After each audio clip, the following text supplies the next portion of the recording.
So we're very privileged, I think, to have here today it's actually 4 panellists. One is with us and she'll be spoken about.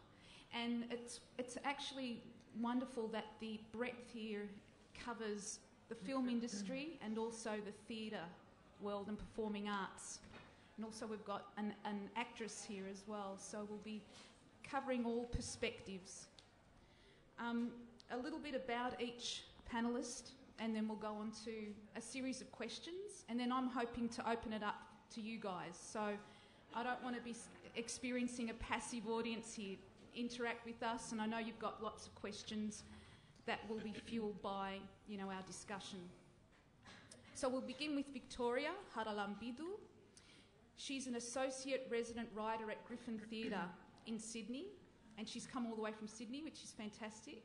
She's an emerging playwright and an accomplished actor. Her debut play, Why Did the Aborigines Eat Captain Cook, which I think's also got another name now. It's the scientific mystery. One scientific mystery, or Why Did the Aborigines Eat Captain Cook? Yep, and you'll talk a little bit more about the play. Sure. It was selected for the National Play Festival in 2012, presented at the Malthouse Theatre in Melbourne. She was born in St. Petersburg, Russia. She's lived and studied in Greece before moving to Australia in 2005. So I'm wondering whether she might open up to us about why she moved here in 2005. Was it for creative reasons or otherwise?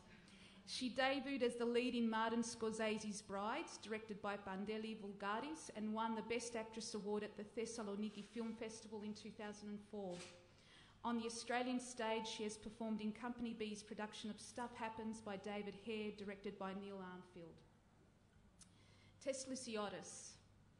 She was born in Horsham, Victoria, her parents hailing from the Greek island of Kythera, a highly regarded playwright, and I'm hoping that quite a lot of you are familiar with her plays. And if not, we'll hopefully enlighten you today. She's written a great amount of plays. The first one began in the was debuted in the 1980s. Hotel Bonagilla, 1983. The Journey, Cafe Misto, A White Sports Coat. The 40 Lounge Cafe, which has had many remounts. Blood Moon. Her latest play, Paradise, was performed at La Mama in 2003. Currently, she's completing the final draft of Tales from the Watchman. She's also directed and dramaturged several of comedian Matthew Hardy's shows for the Melbourne International Comedy Festival. 3 of Tess's plays have been published by Currency Press in a collection titled A White Sports Coat and Other Plays. I've got this here today. Her Sister, which is a play which focuses on Maria Callas' sister, was performed for the Next Wave Festival. Helena Spyrou. Now, Helena will be talking about Anna Kannava, but in her own right, Helena is an accomplished writer, editor, teacher and events organiser. Her work has appeared in a multitude of anthologies, including Meanjin, Visible Ink and Southern Sun, Aegean Light, which we have out there for sale and has a whole host of poets in it.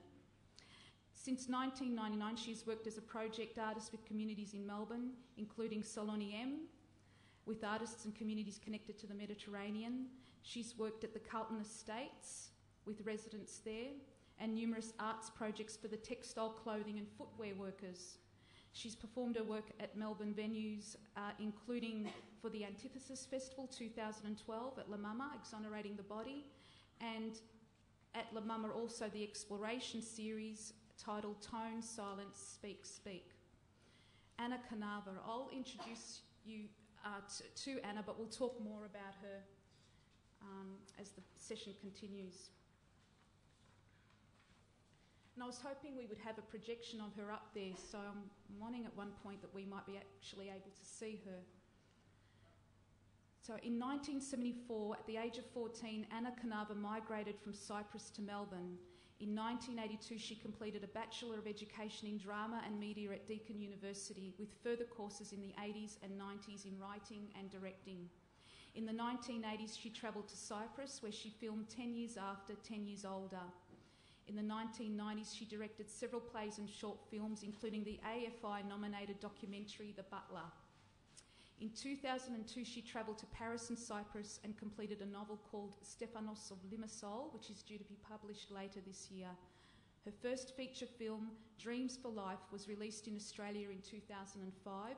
Her second feature, Kissing Paris, was released in 2008, and her second novel, So Much Joy, Lisboa, may also be published soon. After suffering for many years from the condition of scleroderma, Anna died on May 5, 2011 from cancer. What we will do, we will be showing some of Anna's films. I think Victoria's got something to show us as well. And we'll be talking at length about Tess's plays. So I'll begin our journey session with one question, and that might open up for discussion, and then I might see whether anybody else is curious enough to ask any questions as well from the floor. Can you recall that life-changing moment when you put pen to paper and began the journey of your first play or film script for Anna? What was the impetus? Was there an emotion that carried you forth, a need to explore a story, to unpack an issue, elaborate on a theme? Would you like to start, Victoria, given that it's your first play? What was that closer to now? Well, it wasn't my first play. My first play was written when I was about 5.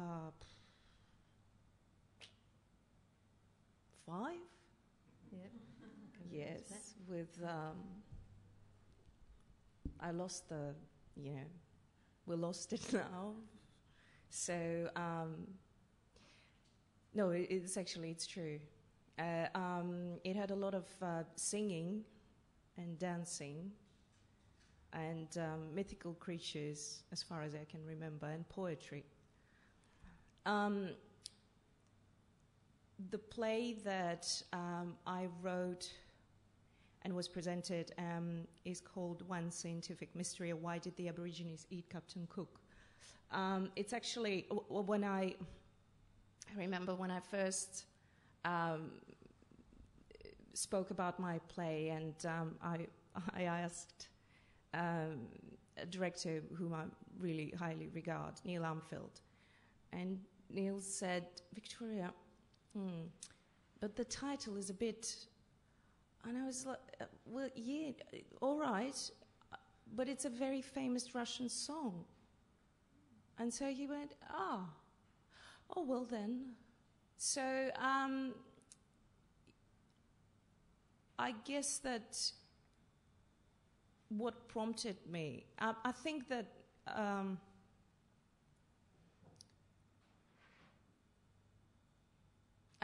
the subject or the discussion, or under that banner of what Thodoros said about we're all writing or we're all telling our own stories. I think that as a writer, as a filmmaker, actor, we try to either come closer to the characters that we're playing, or we're trying to tell the story. And I think that the first stories, or maybe every single story that we tell, or we're trying to tell, is going to be our own story, because then you can be much more honest. And I guess that, the further you write about something that you don't know and you're not passionate about, or you don't really care, and it shows. And I don't think it can succeed, or it can touch anybody. So with your play, my recollection is that it deals with a woman that is based in Russia. It's set in Russia. Yes, it's set in Russia. It's set in Russia nowadays, and the story is one late at night. Reese, an Aussie guy, comes back to a rented apartment only to find a naked woman on the windowsill, and his brother-in-law drunk in the bedroom, and that's when the play starts. So it's a story about two Aussie guys adventures of two Aussie guys and in one night in Russia. So it's a one-act play. It takes place in one place. So it's very cheap. It's 3 actors. It's 3-hander kitchen basically, and 1 Russian girl and 2 Aussie guys. And do you want to share with us that moment, that the very first moment where you started writing this play? Was there an emotion? Was there some sort of why that particular scene? Why set it in Russia? Why have the 2 Aussie guys? Well, I guess I have to start in 2009. I participated as an actor and I've read some new Australian work for the National Play Festival. And I remember reading and I was so excited, and I just had my son, and I came back from filming in Broken Hills for 3 months while breastfeeding, and that wasn't fun. And I felt I was the worst mother ever. And so when I sat and read new work, and I thought, well, I can do it. I can write. I wrote when I was 5. It was great. I can write music. I can do it. No, but seriously, then I sort of started asking, well, how? And Playwriting Australia was then running a workshop, professional writers workshop for culturally diverse writers, whatever that is. I was invited, and we spent 10 weeks in Parramatta working with under mentorship of various writers, and we had to come up with an idea or a scene. And I remember I was thinking about to write something else, but while sitting at the table, and we were talking about, as I do right now, talking about ourselves and how we got in that room in Parramatta Riverside Theatre. And I told a story how I grew up in St. Petersburg. Well, actually, there was Leningrad then, in Soviet Union, and I studied there, and I came back. I was going back frequently because my brother was filming. He's a film director, and he was filming something there. So I came back, and we went to this. It's in Russian, it's called the hole in the wall. So nobody knows where and what, but there's a little, literally hole, a bar where people hang out. And it was in 2007. I was already living in Australia for 2 years. I was kind of, and I was wearing Ugg boots. And this drunken, tall guy came up to me and said, "Oh, Aussie, I'm from Australia too." And I was like, that's not. So my brother said, "Do you think he's Australian, or he's just trying to pick you up?" I said, he's not Australian. I know Australian. That's not Australian accent. And then he sat with us, and he was drinking. And then I said, "So where are you from?" And he said, "Perth." I said, "No, he's an Aussie. He's an Aussie." So he said, "I'm selling Ugg boots here." And as I was sitting at the table and I told that story, I suddenly thought, well, why am I trying to write something that I had in mind? There's your story. There's your girl. There's your guy. Put somebody else who's completely drunk, put them in the room and see what happens. And anyway, and then the other thing that I remember is that very famous Russian song. I think it's the only song about Australia, actually, by Vladimir Vysotsky, which is about why did the Aborigines eat Captain Cook. So there you go. Is the song in your play? Does it run through? Yes. Well, it is referred to, and it's sort of but it's it's presented in the play in a very different way. It's basically that, the whole Russia things that Australians did, actually. And when you speak with Russian, they ate Captain Cook. I said, well, no, actually, no. I was like, oh, come on. That's, Thank you. Tess, I know you were a Greek drama teacher. No? No. Tell us how did you start writing your very first play, and what was the impetus for that? I think the spark for my passion for performance came when I was growing up in Horsham. There were 2 or 3 Greek families at the time in the 50s, and in order for me to escape, I used to love going to the cinema, the Horsham cinema, and I used to love the musicals in particular. And the one I loved the best was Carousel. And I don't know if any of you know Carousel, but there was this fantastic scene in Carousel when Billy Big Eye looks down at the beach, and there are these beautiful ballerinas prancing around on the beach. They start off as horses, first of all, in the carousel, then they become ballerinas, and I was just mesmerised by that. I thought, performing and like fantasy, I love it. Anyway, years and years later, when we came to Melbourne and I was teaching drama, there was a lack of good scripts for females. So I thought, well, I can do something about this. I'll write some scripts myself, and that's where it began. I thought, I really like this. I like it a lot. And I left teaching and started writing for myself, not for the students. Yeah. And what was your very first play? I don't like it to... It wasn't Hotel Bonagilla. No. The very, very first one I wrote was called Robert M, the Big M, which was about Robert Menzies, our Prime Minister. Silly, I don't really want to think about that one. All right. It was embarrassing. I tried to establish like a metaphor of Robert Menzies' career being like a cricket match, but I knew nothing about cricket, so... Yeah. The second one I wrote was called... that was much more memorable. It was called Girls Talk. And this is where my kind of idea about writing from the female perspective began, I think. I think it came about because my husband was playing football at the time, and I was privy to lots of interesting conversations amongst the female spectators. And I thought, oh, this is interesting, I could write some stories about this, and I wrote a play called Girls Talk, which is all about the female perspective on football. Yeah. That's fantastic. Now, Helena, what about...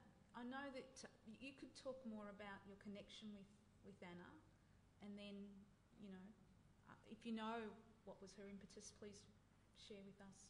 And I think you're going to also show us her very first film. Not actually her very first, but one of her early films, yeah. Just maybe to begin, is I met Anna in 2000, and I met her because I was asked by La Trobe Uni to give a lecture on what it's like to be a Greek Australian woman. And they wanted for me to focus on my own experiences, but I was particularly interested in Australian women filmmakers, and I knew very little about them. And so in the process of investigating that, I came across a film called The Butler, which I saw and fell in love with. And through another man called Bill Mousoulis, I found out how to contact its director, Anna Kannava, and I did. And she said to me, well, I've got a VHS and you'll have to come to my house and pick it up. So I did. And that's where the relationship began, really. It began because from that very, very first moment, I think I found Anna extraordinary and extraordinarily easy to talk with. And we started conversation that very day and continued for the last 12 years. In conversation about so many different things, and I found her extraordinarily inspirational. And I think in terms of the question that you're asking, in Anna's biography, which she wrote herself and Bill Mousoulis published on his website called Innocence, she she talks about having been taken to the Valhalla cinema to see a Fellini film, and how much she was influenced by the work of Fellini and the work of other directors that she'd seen at the Valhalla. Then she went on to Rusden to study drama and media, and she talks about the fact that she fell in love, and she knew that this time she was in love for real, and what she fell in love with was filmmaking. And that passion, I think, was there for all of the time that I knew her. And prior to me knowing her, through her films, I've also understood that she, prior to being involved in films, she was a performer. She loved performing, she loved being involved in theatre, and she loved directing. She was sort of like the director of her life and the director of others' lives. And she, as a young person, would involve her brothers in a whole range of performances. And so that sort of moved into the film area, but it was film really that captured her imagination and captured her passion. And one of the reasons why I want to show you one of her early films is because I think Anna had such a visionary way of viewing the world, and she did it with a lot of passion and a lot of drive. And the film that I'd like to show you, and maybe we can do that a little bit later on, is a short film called Vanilla Essence. I won't say much about it, it speaks for itself. But what I'd like to do as well is just read to you a very small little excerpt from Anna's biography, her describing in her own words what film means to her, because I think that's a good way to sort of contextualise and do honour to Anna, who's not here with us today, to be able to speak on her behalf. Yeah?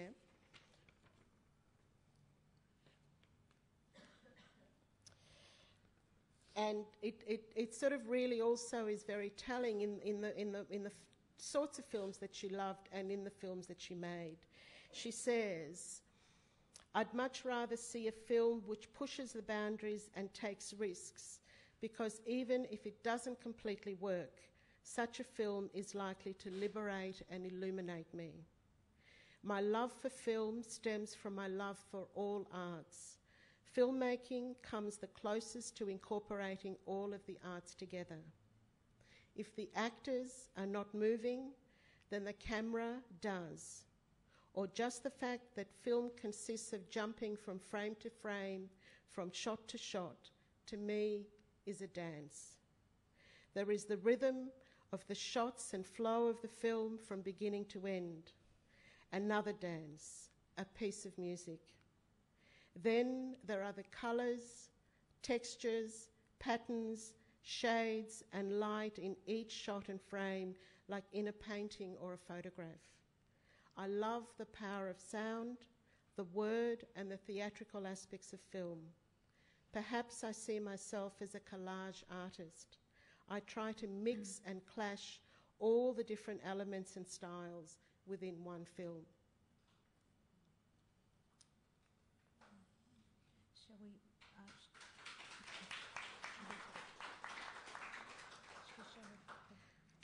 Would you like to see the film now? Yes. Yeah, should we do Yes, that? why not? And that'll give a context for Anna and who she was and the sorts of films that she made. Bit of presence. Oh,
Good night.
Tess, it sort of at one point it reminded me of 40 Lounge Cafe, the sandwich, the women in the sandwich shop.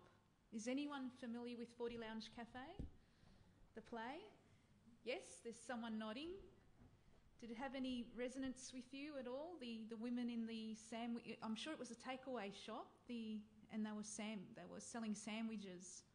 Actually, fish and chips. Oh, fish and chips. Fish and chips and stekia. Stekia, yeah. Yeah. Bit different. Yeah, a little bit cafe, different. Yeah. I love the industrial scene in Vanilla Essence. I thought that was great. We've got a question? Was that Kannava in playing, or was she? No, that was an actor. It was an actor playing. Yes.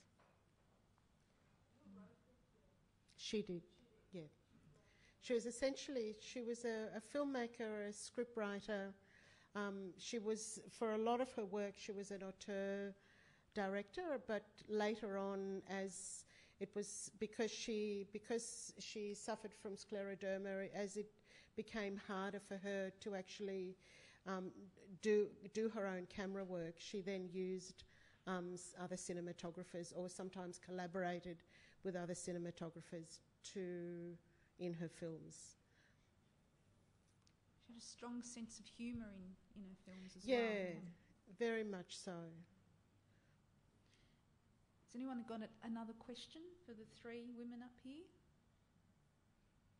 No? Are people familiar, I'm just, as a curious thing, are people familiar with Anna's films or with Tess's plays? No, we're not. Some people are and some aren't. Yeah. Well, Tess, as we pointed out, Tess's plays have been in the Melbourne theatre for many, many years, particularly in the 90s as well. The Malthouse Theatre at La Mama. She was on the board of La Mama. And I suppose it's hard it would be wonderful if we could bring up two actors here and, do a two-hander and show some of the wonderful plays that Tess has written. But I think the only way we can do it is through discussion to convey the pioneering work of Tess. I'm actually not familiar with your work, but I'm curious as to whether there are themes that keep coming up for you, and whether that your work helps you explore that and maybe put something to rest. That's a good question. I think writers actually dig the same ground and dig the hole deeper and deeper. I think all my works deal with displacement, isolation, very much the story of women and women's displacement. I guess a lot of that comes from observing my mother's story, the mother-daughter relationship, the displacement of the migrant in a foreign land. Those are the common themes. Identity.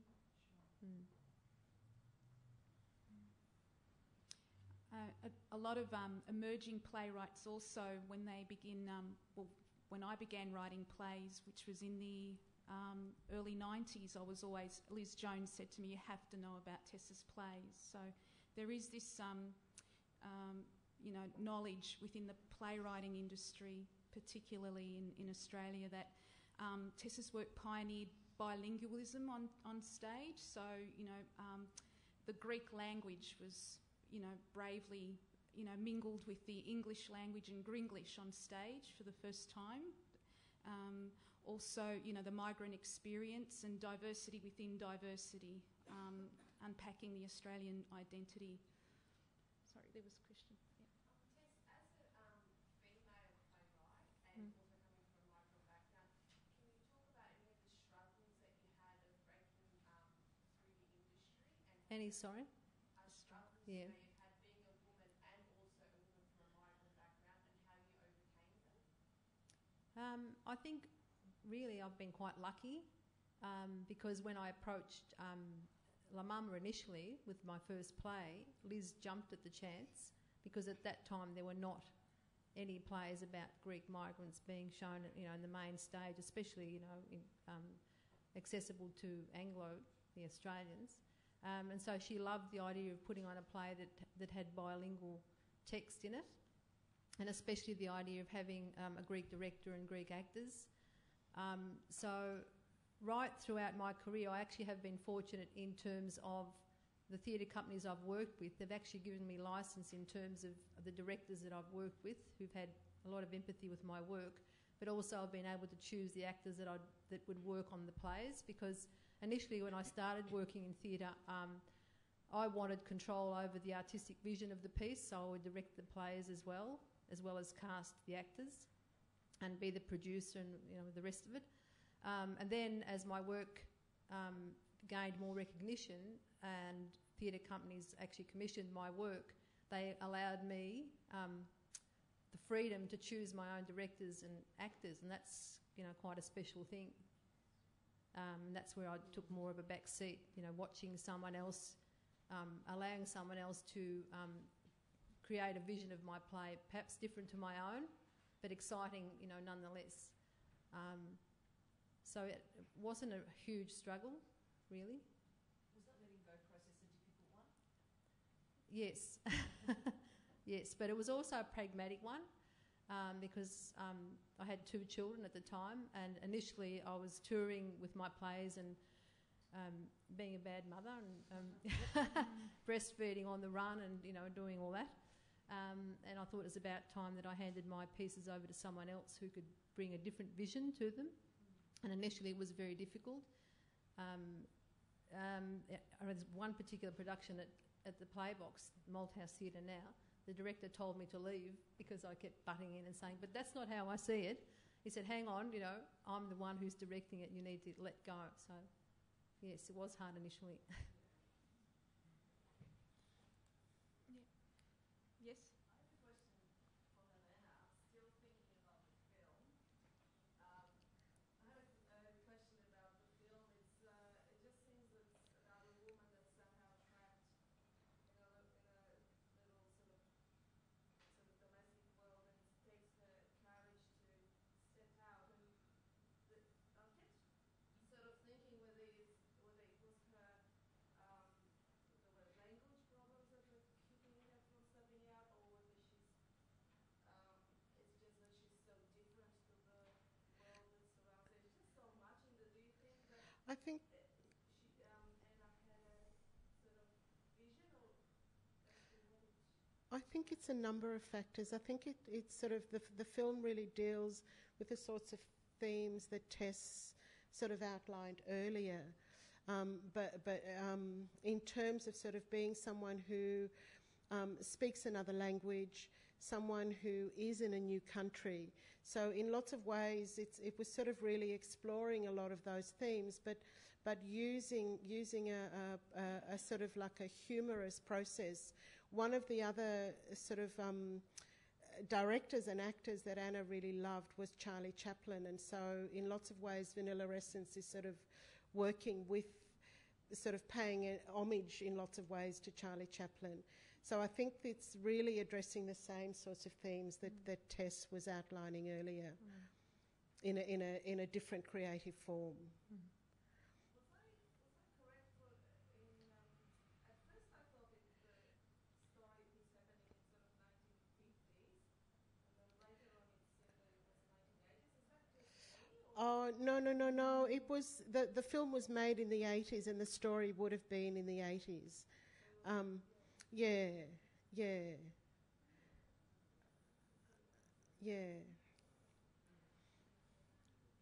Another question? Yeah. So we've had 2 bad mother comments, which I'm intrigued by. Can you sort of talk a little bit about maybe the conflict between following your creative drives, urges, needs to explore and express yourselves with the very fundamental mothering?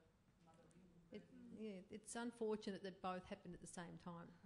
Like the creative process, and I guess at a time when a lot was happening for me theatrically, and a lot of my plays were being produced, and I was excited about writing at the same time raising children. It's unfortunate, so I was trying to balance the two. It was very difficult. I have this enduring vision of one of our plays toured to Adelaide, and I was determined to go, but I was still breastfeeding my son. So I took my son, I took my mother and my stepfather with me, and they babysat while I rehearsed. But I had to race home to breastfeed and back to rehearsal room. It was a nightmare. But looking back now, I don't know how I did it, but I was determined that I'd keep writing. But I still felt guilt. And you brought that into one of your plays, A White Sports Coat, dealt with That's that right. dilemma. Yes. Mary Sidorenos, one of the actors, was on stage in a heavily pregnant and talking about the dilemma of she had a commission. She was commissioned by a big theatre company to write a play, and it was all hell loose in her head that night when she was trying to write because she was heavily pregnant at the same time. So you brought that sort of dilemma and into your playwriting as well. Plus the practical thing about finding time to write. You know, when do you do that if you're raising children? Is it, you know, is it in between naps? They might not have a nap. If they do, it might be for half an hour. And then do you wait until 10, 11 o'clock at night? By then you're exhausted. You know, it's always that balance. Yeah. Yeah, and it probably might also be difficult when you're in that momentum as well. You know, I'm looking at Victoria's. Well, you're in the momentum of being needed, being accomplished, and you know, people are expecting more and more from you, and then you do have someone else at home who's expecting more and more from you at the same time. And I remember in an interview with Dorothy Hewitt, another established playwright, who said when she actually had to take 8 years off out of her playwriting, her whole writing world, to bring up her children. But yeah, I don't think she had any regrets, but she had to walk away from it for a while. What about yourself, Victoria? I think I read somewhere on the internet that you were actually talking about that very issue that's been brought up, about the balance between being a mum and having other things to do as well, like your acting and your writing. I guess that it really depends on a personality, or what I felt when I was filming in Broken Hill. One thing is being a mother and writing at home, and another thing being in the desert, literally 50 minutes away from any civilization, and trying to, and not getting what you know, the basics, or what you expect to be the basics. And I felt that it was too high a price. I thought that I didn't think it through. I started feeling, I guess that was the guilt in me. The guilt manifested itself in thinking, oh, what if he's going to get sick? Or what if he's going to do this? And unlike Tes, I don't have, except for my husband, I don't have anyone in Australia. I just do it myself. But another interesting thing that happened recently is that the Australian Council's report about women in the industry came out. And it's interesting because it's actually, I would say, I haven't been in Australia for such a long time, but it didn't give me any insight of, well, I've lived all these issues and things that they were talking about. But one of the main things that I switched a bit is that I started taking Leo to meetings at Griffin. And you expect that, oh, what if, well, you just take him. But I had issues with taking my son to an audition with a very well-known casting agent, and she chucked a tantrum because Leo was there, and you feel like this is, if people were supportive, if people were more supportive, because, well, let's face it, at some point someone is going to have a child. So it's, I'm sorry about that, dear casting agent, but the reality of it is that I can't hide Leo. Leo is there. But something else that I've learned from a very just sweet person and fantastic writer, Hilary Bell. She said, you know what, you are there. Most of the mothers are working, but you're there. So feel free to just turn and say, Leo, Mummy's busy. And that's what I'm doing every time. So, Mummy, Mummy, Mummy, Mummy. When you're sitting at the computer, and I have pens and I have paper everywhere, and I just keep writing anywhere I go. If something comes to me in the kitchen, I'll write it in the kitchen. If something comes to me in the toilet, which usually it does, I'll write it. And I guess that it's what you think that you're entitled, and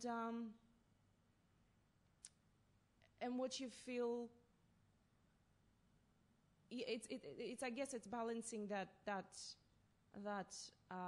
guilt. But I personally would never leave, not career. I'm not talking about career, and let's face it. Being an actor or writer or playwright in Australia, that's not a career, that's a work. You do it here and there. A lot of people don't, it's not a full-time job. You can't sustain yourself. You have to work at other things. You have to teach. You have to, you have to fly to Greece to shoot a movie because, well, how are you going to survive? You have to get grants. You have to write those bloody applications. And so all those things, and you have to consider that you have a life and you have a person who's growing up. But it's fascinating, and I think that the harder it is, I guess the better you get.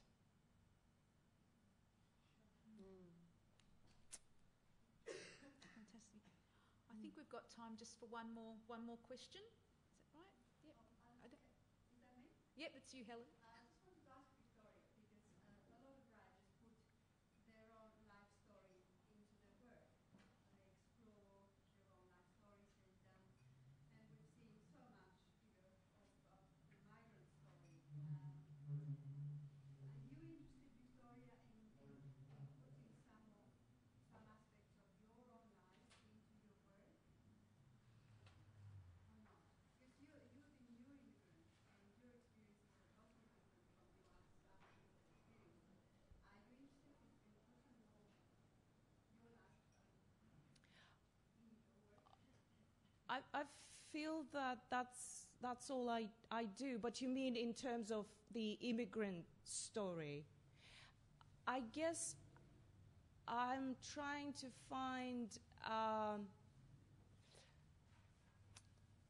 a very good way, a very good story to tell, so I can make my point. And I guess that I'm trying to understand what is my point, what I'm eager to tell. And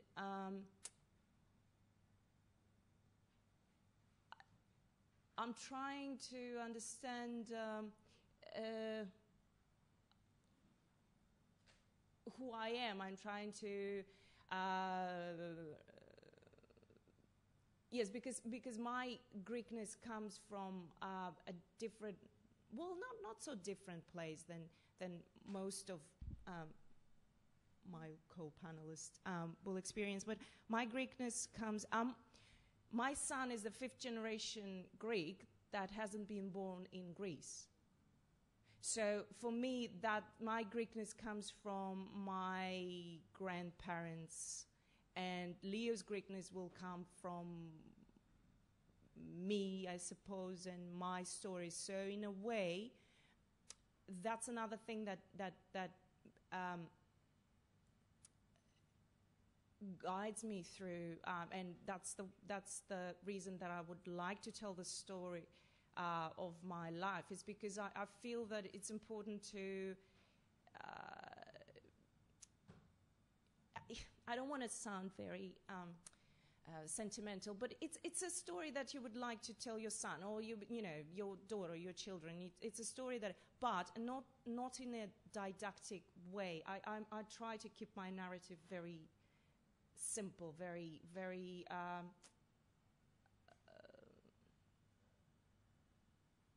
I like the epic and the tragedy to watch, but and I'm quite an epic character myself, but in my work as an actor and in my work as a writer, I hope to kind of bring it down to very yes, and more, minimalist, less exposition, because I do feel that the audience the audience is very smart. You don't need to push your ideas on, prove your point, or make, or put the smallest violin to kind of let's put the music on so they can feel something. They will, and Yes, and I'm interested in exploring that.